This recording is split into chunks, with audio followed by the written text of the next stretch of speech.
ओम श्री गणेशाय नमः। श्री शिव महापुराणे द्वितीयायाम रुद्र संहितायाम नवमो अध्याय। हिंदी अनुवाद। ब्रह्मा जी ने कहा, शिव जी भगवान विष्णु द्वारा अपनी स्तुति को सुनकर शक्ति सहित करुणा निधि शिव प्रसन्न होकर प्रकट हुए। 5 मुख, 3 नेत्र, माथे में चंद्रमा, जटाधारी गौरव वर्ण विशालाक्ष तथा शरीर में भस्म लगाए हुए, 10 भुजाओं वाले, नीला गला, सभी आभूषणों से भूषित, सर्वांग सुंदर, भस्म तथा त्रिपुंड मस्तक पर लगाए हुए, इस प्रकार शक्ति सहित परमेश्वर शिव जी को देखकर मेरे साथ विष्णु भगवान ने पुनः सुंदर स्तुतियों द्वारा उनकी स्तुति की। उसके बाद दयालु शिव जी ने प्रसन्न होकर उस विष्णु भगवान को श्वास रूप से 4 वेद दिए।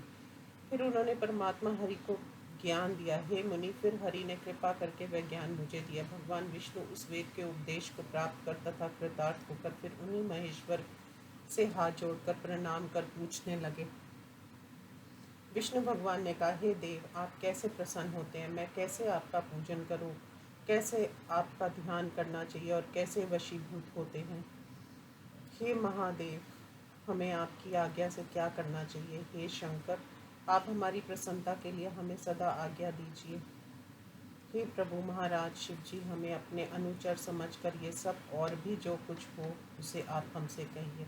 ब्रह्मा जी ने कहा, कृपा निधि भगवान शिव जी ने इन वचनों को सुनकर प्रसन्न होकर प्रेम पूर्वक बोले। शिव जी ने कहा, हे श्रेष्ठ देवताओं, आप दोनों की भक्ति से मैं अवश्य प्रसन्न हुआ हूँ।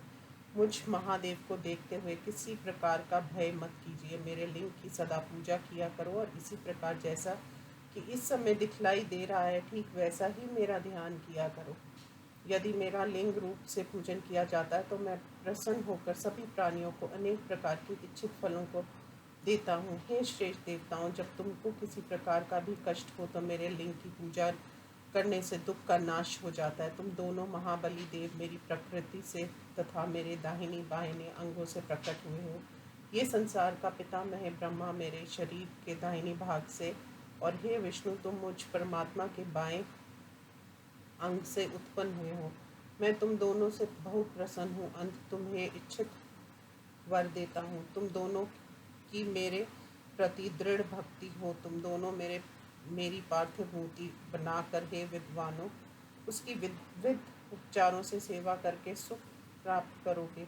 मेरी आज्ञा का पालन करने वाले हे ब्रह्मा जी, आप सृष्टि कीजिए। हे वत्स, हे हरि, तुम इस अचर जगत का पालन करो। ब्रह्मा जी ने कहा। ऐसा कहकर भगवान शिव ने हम दोनों को उत्तम पूजा विधि का उपदेश दिया, जिससे पूजित शिव अनेक प्रकार से शुभ फलों को देते हैं। ब्रह्मा जी ने कहा, शिव जी के इन वचनों को मेरे साथ हरि ने सुनकर हाथ जोड़कर प्रणाम कर शिव जी से कहा। विष्णु भगवान ने कहा, यदि आप हमारे ऊपर प्रसन्न हैं और यदि आप वरदान देना चाहते हैं तो आपके चरणों में हमारी निश्चल भक्ति हो। अपनी लीला से निर्गुण होते हुए भी आप आज सगुण रूप धारण कर, हे तात, हे परमेश्वर, हमारी सहायता कीजिए। हे देव देवेश, हम दोनों का विवाद भी अच्छा ही हुआ, जिसे शांत करने के लिए आप यहाँ आए। ब्रह्मा जी ने कहा। उनसे इस प्रकार वचनों को सुनकर शिव जी ने विष्णु भगवान से फिर कहा है। वे सिर झुकाकर हाथ जोड़कर प्रणाम कर खड़े हुए रहे। शिव जी ने कहा, मैं निर्गुण या सगुण होकर भी सृष्टि पालन और संहार करता हूँ। मैं ही निर्विकारी सच्चिदानंद लक्षण वाला पर ब्रह्मा भी हूँ। हे विष्णु जी, मैं सृष्टि पालन निष्विनाश गुणों से ब्रह्मा विष्णु तथा शिव नामों से तीनों भागों में विभक्त हूँ। अतएव हे हरि, मैं सदा निष्कल हूँ। हे विष्णु, तुमने और ब्रह्मा ने शुद्ध भूमि में आत्म रक्षा के लिए जो स्तुति की है उस प्रार्थना को मैं सफल करूंगा, क्योंकि मैं भक्त वत्सल हूँ। हे ब्राह्मण, मेरा जो ये परम रूप आपके अंग से प्रकट हुआ होगा वह संसार में रुद्र कहा जाएगा। मेरा अंश होने से उसकी शक्ति कम नहीं होगी। जो मैं हूँ वह भी है। उन दोनों में कोई भेद नहीं है, क्योंकि दोनों की पूजा विधि समान ही है। जैसे प्रकाश का जल आदि से संयोग होने पर भी स्पर्श नहीं हो पाता, उसी प्रकार मुझ निर्गुण का किसी से संयोग होने पर भी मैं बंधता नहीं हूँ। हे महामुनि, मेरी यही शिव रूप है। रुद्र भी शिव के समान ही है। उसमें उच्च नीच का भेद नहीं करना चाहिए। वास्तव में ये दोनों एक ही रूप हैं। संसार में ये 2 नामों से प्रसिद्ध हैं। अंत शिव तथा रुद्र में कभी भेद नहीं समझना चाहिए। हे देव जैसे एक सोने के अनेक अलंकार बनाए जाते हैं, अलंकार के नाम भेद होने पर भी स्वर्ण रूप वस्तु का भेद नहीं होता। एक मिट्टी के अनेक पात्र बनते हैं, उन पात्रों के नाम में तो भेद हैं, किंतु मिट्टी रूप वस्तु में कोई भेद नहीं है। इस उदाहरण से ये सिद्ध होता है कि कार्य में भेद है, ना कि कारण में। हे ब्रह्मा विष्णु, निर्मल ज्ञान वाले विद्वानों को इस प्रकार जानना चाहिए और आप दोनों को भी भेदभाव नहीं रखना चाहिए। मेरे मत से वस्तु के समान ही सब और शिव रूप ही देखना चाहिए। मैं आप ब्रह्मा तथा जो ये रुद्र होगा, ये सभी एक रूप है, इनमें भेद नहीं है, और जो भी भेद मानेंगे उन्हें बंधन में पड़ना पड़ेगा। मेरा शिव रूप तो शाश्वत है, मूलभूत सत्य और सत्य ज्ञान से ये अनंत है। ऐसा ठीक ठीक प्रकार से जानकर सदा मन से उनका ध्यान करना चाहिए। हे ब्राह्मण सुनो, मैं तुमसे एक गुप्त रहस्य कहता हूँ। तुम दोनों प्रकृति से उत्पन्न हुए हो, परंतु ये रुद्र प्रकृति से उत्पन्न नहीं हुआ है। मैं अपनी ही इच्छा से ब्राह्मण की प्रकृति से उत्पन्न हुआ हूँ, और जो गुणों में रुद्र को तामस गुण वाला कहा है, वास्तव में वह वैकारिक नहीं है। वह जैसे अहंकार नाम से कहते हैं वही है, वास्तव में वह तामस नहीं है।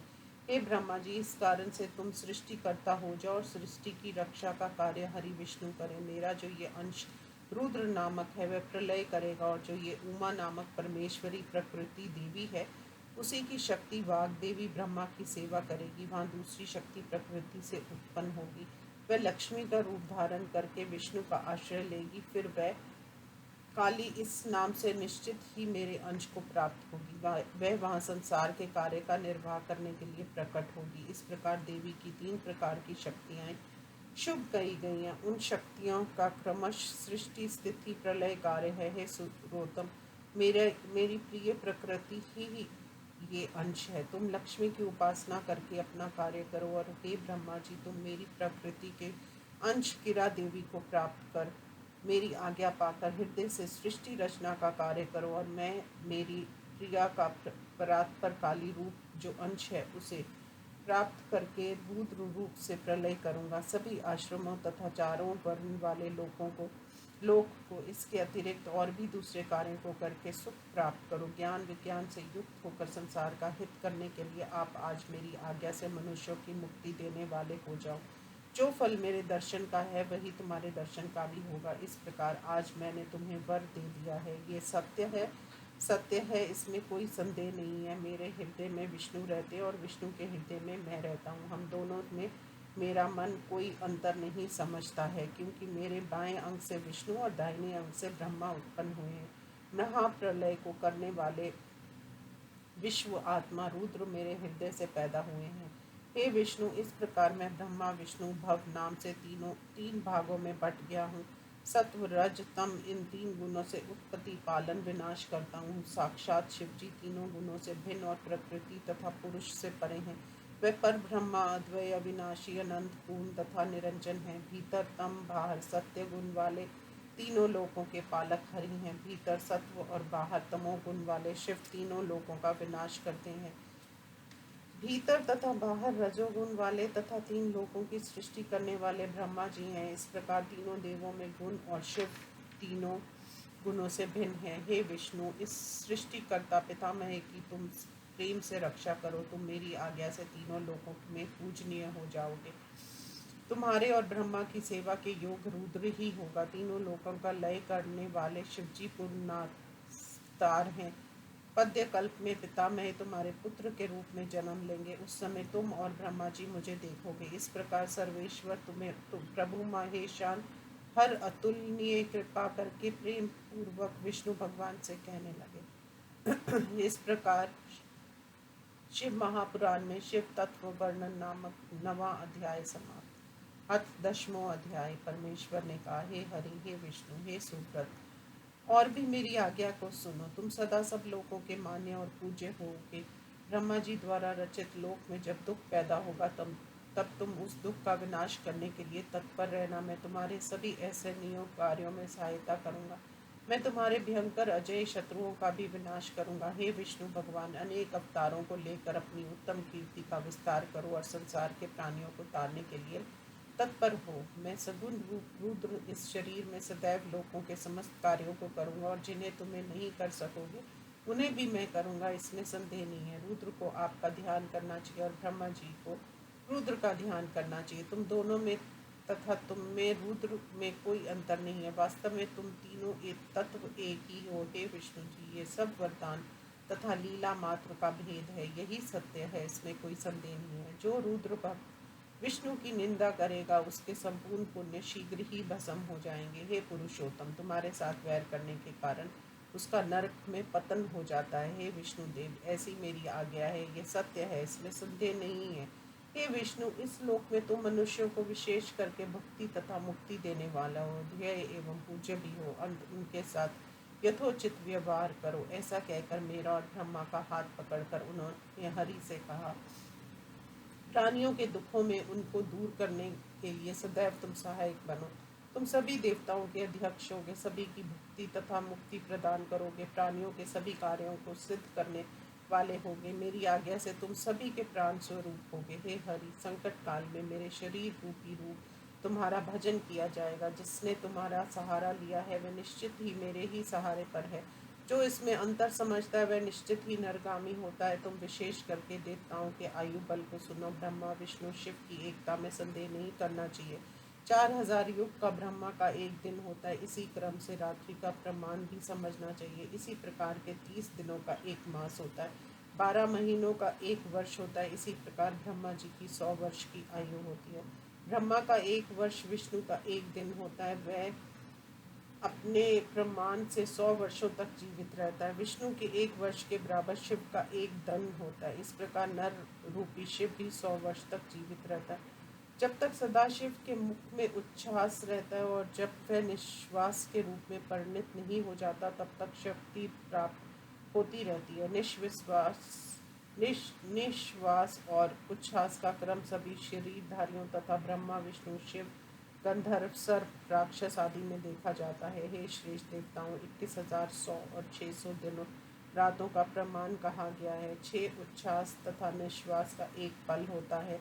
60 पल की एक घड़ी होती है और 60 घड़ी का एक दिन रात होता है। सदाशिव के निश्वास और उच्छ्वासों की कोई गणना नहीं है, इसलिए उनका उत्थान अक्षय माना गया है। इसी प्रकार मेरी आज्ञा से तुम्हें इस रूप की रक्षा करनी चाहिए और तब तक अपने विविध गुणों से सृष्टि का कार्य करते रहना चाहिए। ब्रह्मा जी ने कहा, जितेंद्रिय मैं और विष्णु इस प्रकार शिव जी के वचनों को सुनकर विश्वेश्वर को प्रणाम कर धीरे से कहने लगे। विष्णु जी ने कहा, हे कृपा सिंधु संसार के स्वामी शंकर भगवान, सुनिए, मैं आपकी आज्ञा के वश में होकर ये सब करूँगा। आप सदैव मेरे ध्यान करने योग्य होंगे, इसमें कोई संदेह नहीं है। मैंने पहले सभी शक्ति आपसे ही प्राप्त की थी।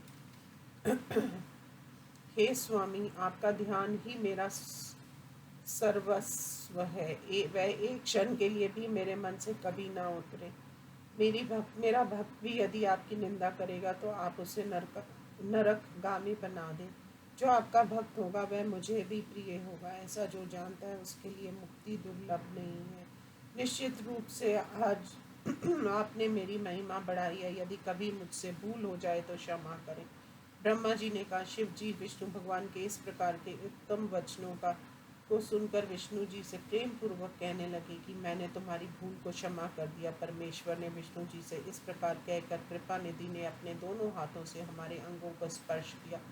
सभी दुखों का नाश करने वाले शिव जी ने अनेक धर्मों का उपदेश देकर हमारे हित की इच्छा से अनेक वरदान भी दिए।